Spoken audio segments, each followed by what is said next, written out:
Hey, Tuskegee, Pat Wallace reaching out to you from the digital bunker of Tuskegee Online. We're talking about communications this week, so let's jump right into it with these candidates. Hey, Tuskegee, we are back with 3 questions for our candidate for District 4, Mr. James Arrington. Many of you all might remember Mr. Arrington from the Channel 181 TV show called Felders on the Yard, where we interviewed a couple of people from the university.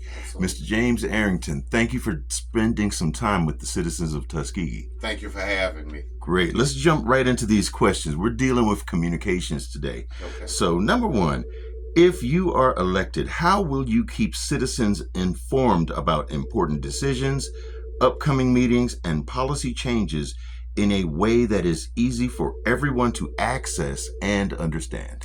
Thank you for your question. It will be real simple. Communication is absolutely key, and in order to move this city forward, the citizens must be engaged with the elected officials. There are a few things that I would like to do, and I've been talking about this on the campaign trail. The first thing I would like to do is institute what I call a digital platform.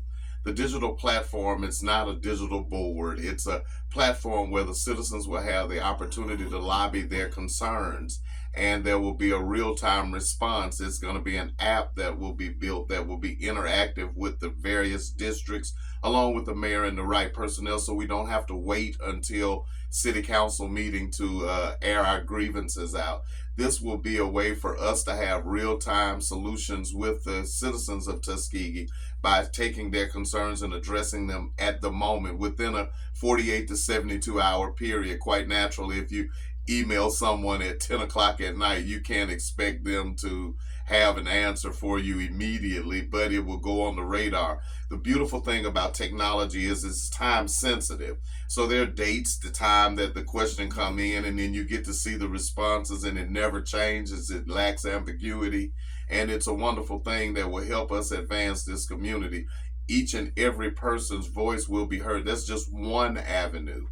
Also, there are other avenues. We must use the digital platforms in order to get our message out. Everybody is not on one social media. There are multiple social media. So we have to use these tools to our advantage to make certain that our citizens are heard, know exactly what we're doing in the process.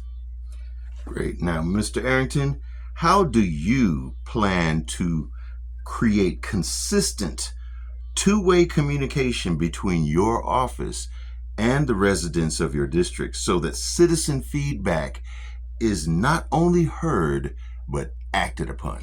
Absolutely, and it goes back to just what I just mentioned about the digital platform. I think that is the key.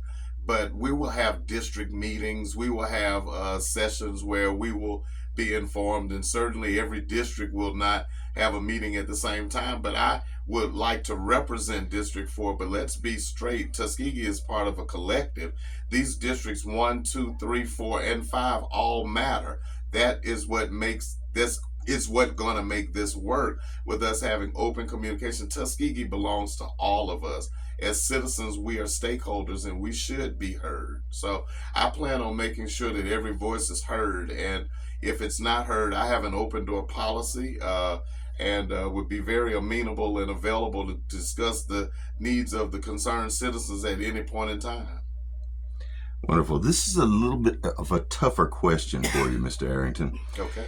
In the past, many residents have felt that the elected officials only engage with the public during campaign season and then they disappear from view. What will you specifically do, Mr. Arrington, to prove that you won't fall into that same pattern? And how will citizens be able to hold you accountable if you do? Well, that's a very good question. As a citizen, sometimes I felt not heard, and so it's extremely important that we establish that two-way communication. But I would like to invoke a community calendar. I believe if we know what each other's doing, where the citizens are involved, then we can make a true difference.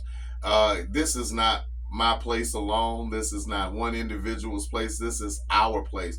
And in terms of holding people accountable, that is what voting is all about.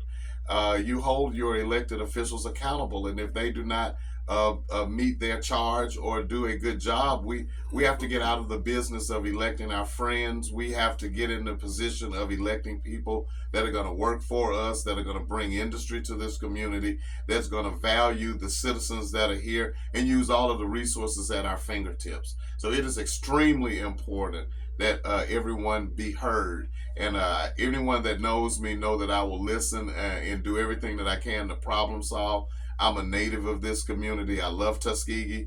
I have worked my entire professional career in the city of Tuskegee, so my boots have been on the ground. I'm just willing and ready for everybody to come together so we can act as one and move forward. Other communities our size are passing us by, and we have some of the most natural resources, and we need to use them. And I intend on doing just that when I am elected August the 26th. Thank you, Mr. Arrington, for spending a few minutes of your very valuable time to talk directly to the residents of Tuskegee. And we look forward to joining you next week for another installment of our 3-question series. We've got more things that the people want to know. And for all of the residents, thank you all for engaging. Be a part of the motion, be a part of the movement. Be at the polls on August 26th. That's right. And cast your vote. That's right. Vote James A.R. Arrington, District 4. Looking forward to moving Tuskegee forward. Make your voice heard. Thanks, Tuskegee. Thank you.